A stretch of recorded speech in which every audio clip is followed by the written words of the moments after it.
पंजाब में गवर्नर राज के बजाय इन हाउस तब्दीली ज्यादा मजबूत ऑप्शन। हुकूमती ज़राए का ऐसा कहना है। इन हाउस तब्दीली के लिए आसिफ अली जरदारी को टास्क सौंप दिया गया है।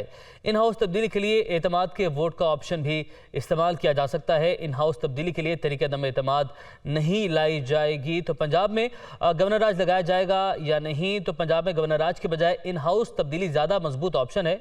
ब्यूरो चीफ इस्लामाबाद अदील वड़ाइच हमारे साथ मौजूद है, उनकी जानिब बढ़ते हैं। तो अदील बताएगा पंजाब में किन किन ऑप्शंस पर गौर किया जा रहा है।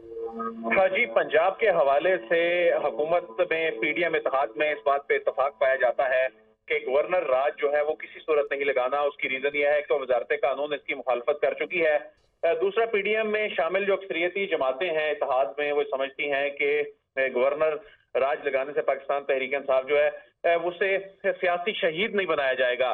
तो ऐसे में इन हाउस तब्दीली ही बेहतरीन ऑप्शन है और इसके हवाले से आसिफ अली जरदारी को टास्क सौंप दिया गया है।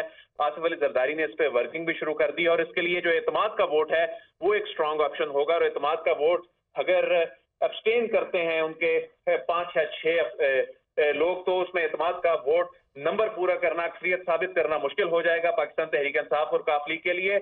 और इस हवाले से जो काफ लीग के जो 6 अरकान हैं वो इसमें गेम चेंजर साबित हो सकते हैं, जिन पे फिर डिफेक्शन क्लॉज भी नहीं लगेगी, क्योंकि चौधरी शुजात आईनी तौर पे, कानूनी तौर पे चूंकि पार्टी के सरबराह हैं, तो ऐसे में को भी ये टास्क दिया गया है कि वो 6 अफराद जिसमें उनका भी दावा है कि वो उनसे रास्ते में है, जो परवेज लाई कैंप से चौधरी शुजात कैंप में अगर आते हैं तो ऐसी सूरत में एक आईनी तरीके से, कानूनी तरीके से सुप्रीम कोर्ट का फैसला होते हुए, डिफेक्शन क्लॉज से बचते हुए ये 6 अफराद अगर इसमें ऐड होते हैं पीडीएम इत्तेहाद में, तो 186 का नंबर पूरा करके ये इन हाउस तब्दीली लाई जा सकती है। और इस हवाले से आसिफ अली जरदारी को टास्क दे दिया गया है और गवर्नर राज को जो है वो आउट ऑफ क्वेश्चन करार दिया गया है। जी ठीक है, आपने अपडेट किया, आपका बहुत शुक्रिया।